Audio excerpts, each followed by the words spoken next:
Hey everybody, it's me Marquita, and I was wanting to tell y'all about the dream I just had. The dream I just had was I was at this place. I know it wasn't my house because I can't remember where I was, but I remember being like, yeah, I'm gonna be here, but like I'm going home. And then all of a sudden, the rapture happened. And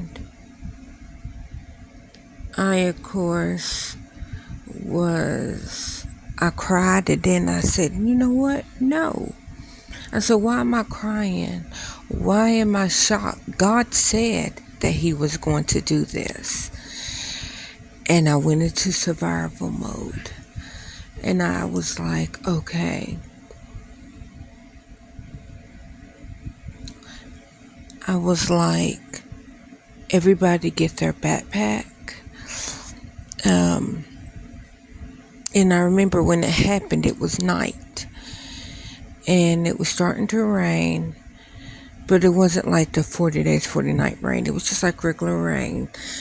And I remember it was dark. And I was like, okay, I know I need my reusable straws. I need the life straw where if you see polluted water, you can still drink dirty water. Just, so that you don't dehydrate and die. I went through the whole list and I packed it. I don't know where I got my military backpack, but I had like this military backpack that had like this small tent in it, but the tent can hold 4 people, and it was like heavy duty, like protected against bears and wolves and stuff. It was like really, like it was like that really protective material, but it can fold down to very small. And then I remember having my 0 degree sleeping bag. Now, everything that I had, and then by default, I had homemade rations, and then I watched on a YouTube channel.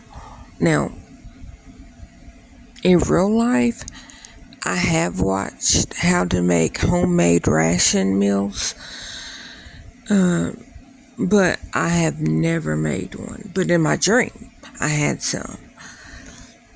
And I remember thinking, okay, I just need to be able to survive the best way that I can to fight in the Lord's army. And I remember I had this knife. It was like a hunting knife. And I remember it had 4 blades. It was beautiful. That knife was beautiful. And I'm be thinking about it now that I'm awake. That knife was almost my charcuterie knives. How did I think about it? Because one knife was just like a regular knife. And then there was like a jagged edge knife. And like this knife was really, really big. It's like, if you know what I'm talking about when I say hunting knives, like the ones you put in the case, in the sheath, it was that type of knife. But only it was like a big hunting knife, Swiss Army knife, because it had 4 different blades, but so it was like the regular blade, and then it was like a jagged edge blade.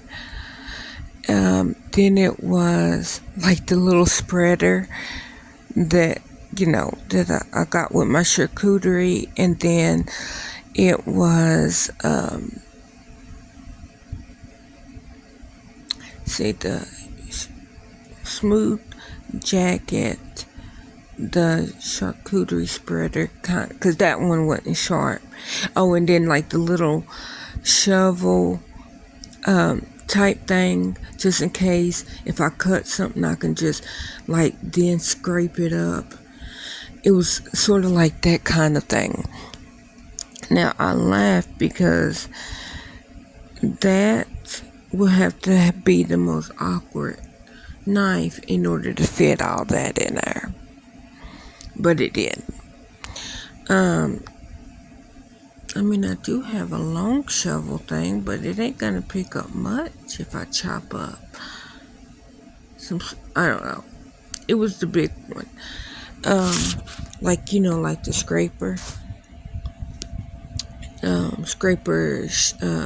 spatula. It was like that type. But I remember thinking, okay, I'm nowhere near ready, but if God thinks that I am, I'm ready. And I remember waking up. And then, I lay there for a few minutes, and then I started laughing at myself. Because I said, Keita, your fat butt would be, and by default, of course, I had my Bible. So I don't want nobody to be like, you didn't mention your Bible. I did. I had my Bible, and I had it wrapped up in my pink weighted blanket, the one I got right here on my bed. That's a blanket that I took. But I also had another suitcase that was a wheeling suitcase. I just don't I did not pack it in my dream. It was like it was already packed. And I remember glancing over at it, knowing that, okay, I have my backpack, but I still have more stuff. Because I remember feeling okay, like I'm ready, when I looked at my duffel bag. Well, not my duffel bag, but I looked at my rolling suitcase. But me awake, I remember laughing because I'm like, your fat butt would think about, what am I gonna eat? How am I gonna eat it? Where am I gonna sleep? And am I gonna be comfortable? Because that's what I do in real life. Like I always say, if I'm on the desert, if I get stranded on a desert island, one of them questions. If you get stranded on a desert island, what would you take? I would want to take a glamp. And I don't even think that this even exists, but glamping in a box. And that's, okay, how long am I going to be stranded for? Oh, you're going to be stranded for a year? Well, in that glamping box, I have enough MREs, enough rations for a year. Because I'm not good with being hungry. But I also have to be like, okay, what am I going to eat? Where am I going to sleep? And if I had the tools, meaning straw, frying pan, or not frying pan, but something to cook some water in, do I have that? Do I have that one lighter thing that doesn't take things? It's basically a flicker, so that I can catch some kindle on fire. Do I have wood? Or do I have the ability to cut off? things like that pop in my head. So I really do real life think about stuff like that. But I also think, okay, I can't sleep on the floor here. So if I'm definitely in the weather, it could be hot or cold, I need to be covered. I'm not an outdoors person. If I had to be, I would be. If I had my preference, I wouldn't.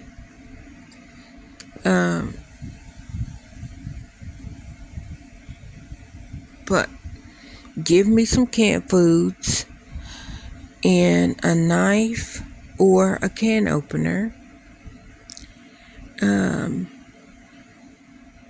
My reusable straw, so I have a straw to drink out of if I so choose to.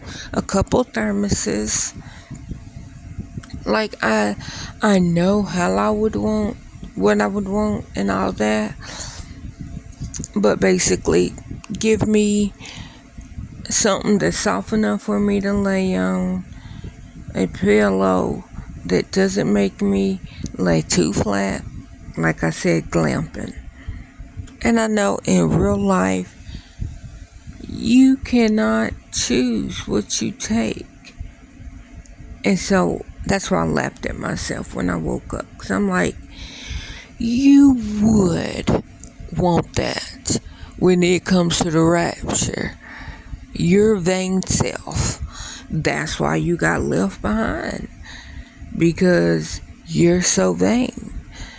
Like, I don't think everything is about me. But, like, my vain self is like, okay, I need to make sure that while I'm fighting in the Lord's army, that I have food, I have comfort, and like, I'm not a tough guy. I'm not a tough person. So I really don't think that God would pick me to fight in his army. Because me physically fighting, I can't. I'm not that type of person. I would if I had to.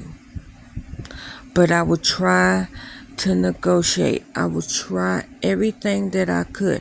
I watched one of these Left Behind movies. It wasn't the Kirk Cameron or the Nicolas Cage version. This was like one that was made on maybe $1,000. It was like amateurishly made. And I remember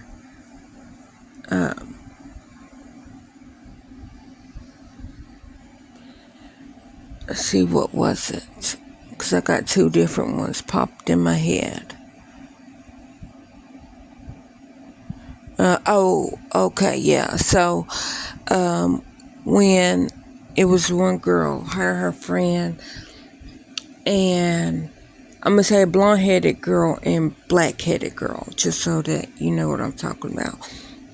So the black-headed girl was not religious, not even a little bit. The blonde-headed girl was. And she went to church every Sunday, Wednesday, and I think even Monday. And so she was like very heavy in the church. And she was trying to get her black-headed friend saved. And her friend's like, I'm not religious, that ain't for me and whatever. So the blonde-headed girl finally got her friend to go to church with her. And the friend was like, okay. But she really still was not wanting to be in church.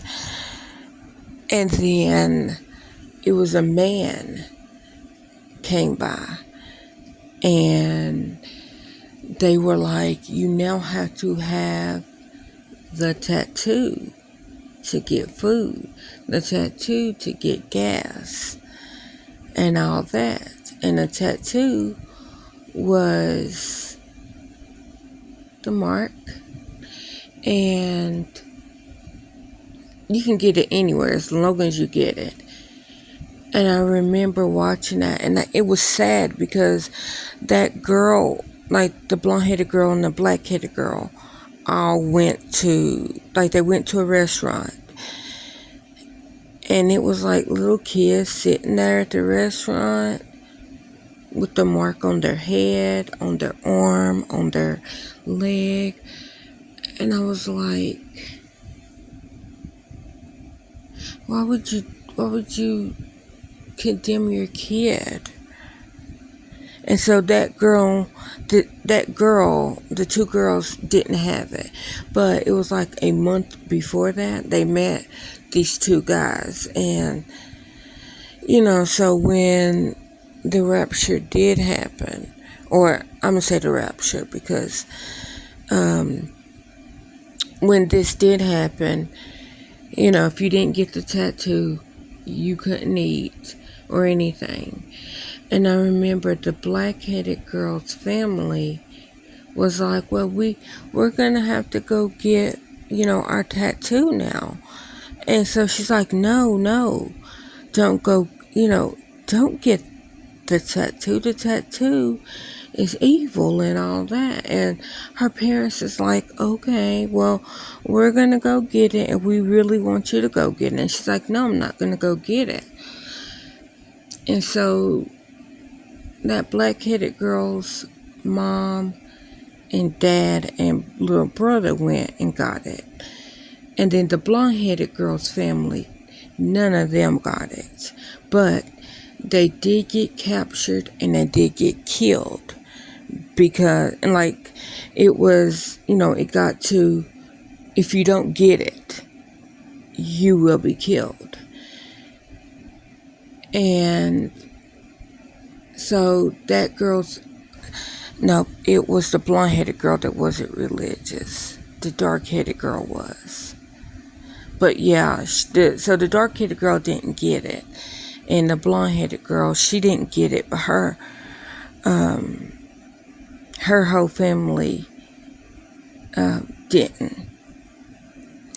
And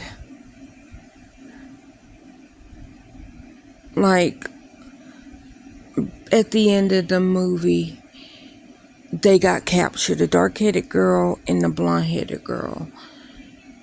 And it was one of the guys that they started dating is the one that turned them in. And they was against it at first. But then it was like, okay, life or death. I'm going to pick life over death. And I remember when them two girls got captured, they, of course, took one back. And then the other girl got called and taken back. And as the blonde-headed girl was walking down the hallway for them to ask her, okay, we can give you the tattoo or we can kill you, she seen her friend walking back past her. The dark-headed girl got the tattoo. And she told her, she's like, just get the tattoo, please, come on. They won't kill it. They won't kill you if you get the tattoo. And that's when the girl looked at her and she smiled. She goes, I'm not gonna die. She goes, you will. She goes, but I'm in God's army. I'm not getting the tattoo because I know that I would never die because I'm covered by God. And I remember they lay her on the table and they strap her head down, and right before the guillotine came down, which they don't show it coming down, you just can hear it. she starts singing Amazing Grace. And then you just hear, shiv pop. Like in chop, I should say. So she really didn't get the tattoo. And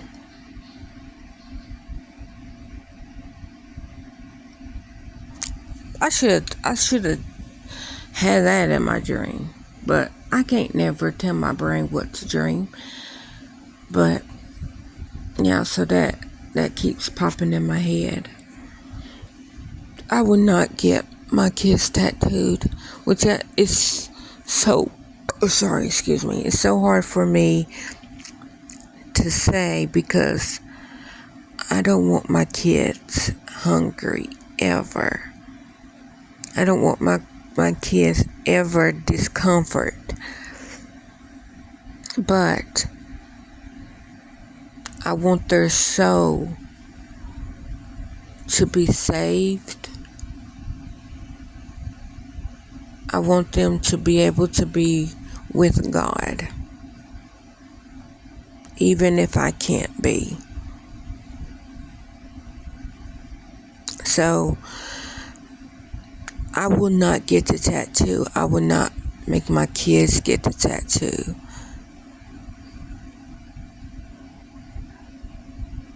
And I would just pray and hope that we will get to walk together. If not together at the same time, but they would wait for me or I would wait for them at the pearly gates. That's my hope.